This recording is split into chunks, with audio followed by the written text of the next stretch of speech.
Hey, Tom here from Fluval. Today we're going to talk to you about algae prevention in aquariums.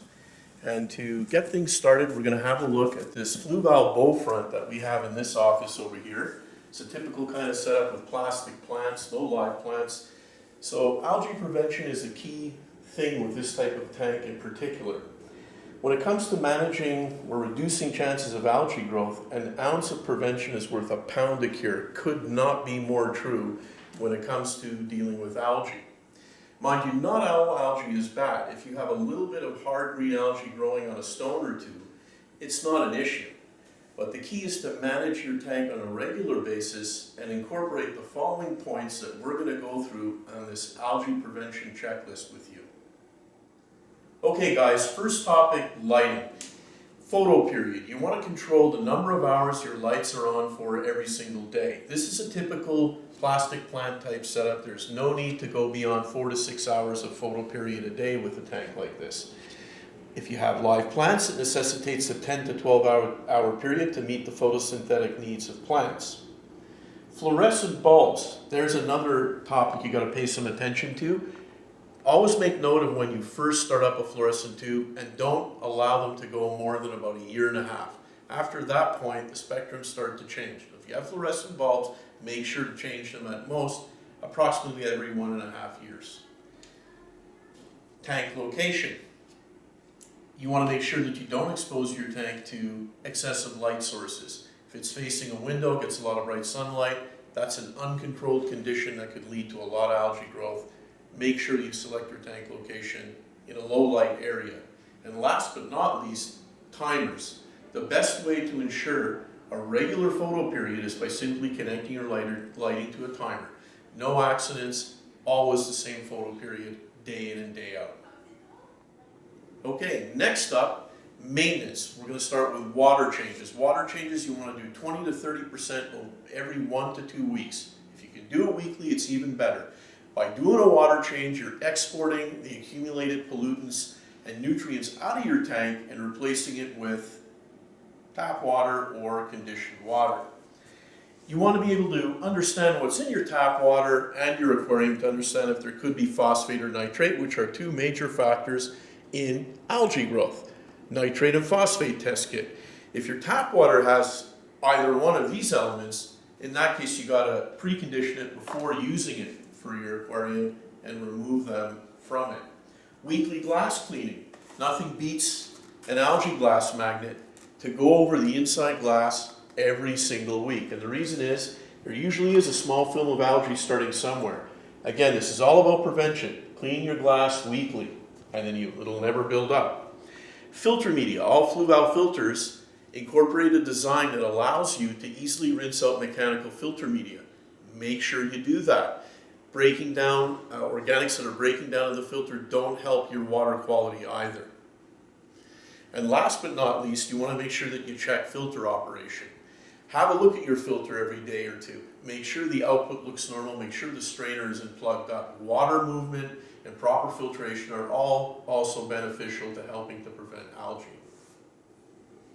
Now we're talking about feeding fish. Feeding fish is pretty straightforward. You want to make sure that you feed several times a day, but the amount that your fish are going to consume in just a couple of minutes, not more than that. Small, more frequent feedings are better than 1 or 2 larger ones where food could get lodged in the filter or lost in the tank depth somewhere. Also, know your fish. Understand the species you keep. Do they surface feed? Do they eat mid-level? Do they feed at the bottom? Give them the appropriate foods that they're going to easily and efficiently consume. You don't want food entering your tank uneaten. Fourth topic in prevention, live plants. This aquarium, as you notice, has African cichlids. Therefore, we elected to go with plastic plants, a little bit simpler to maintain. But in most aquariums where you have the opportunity to put a live plant or a selection of live plants, make sure to do it, because if there's one way to compete with algae, live plants is one of the best strategies. Fast-growing plants introduced in new aquariums when you first start up are one of the best ways to take out all macronutrients as fast as possible that helps subdue algae growth. And if you really want to supercharge plant growth, this has got to be one of the best ways to do it, if not the best way.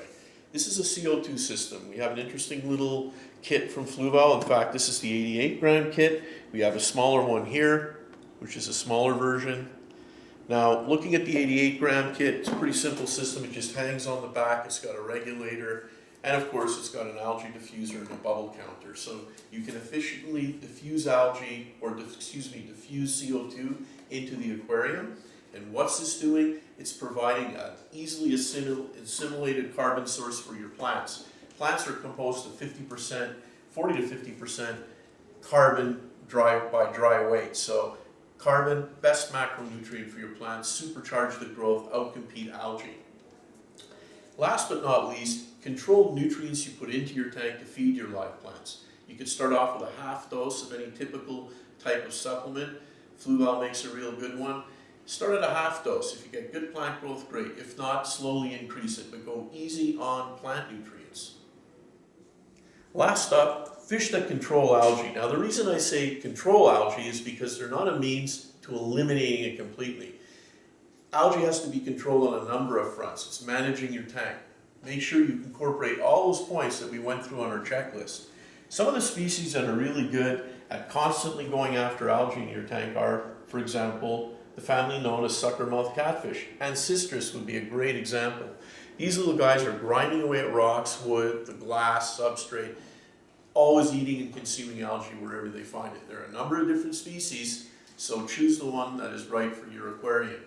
Live bears, things like fish like platies, swordtails, mollies, they're constantly picking away at plant leaves and glass. Another great way to control algae. Flying fox, the Siamese flying fox. This fish actually is known to eat hair algae as well. And there are a number of other species that you could select from. So make sure you research the different fish that can eat algae in an aquarium to control it and understand the fish that you're going to mix them with. So that's it. That covers our algae prevention video. Any other questions or information you'd like to obtain, please make sure to visit us at fluvalAquatics.com.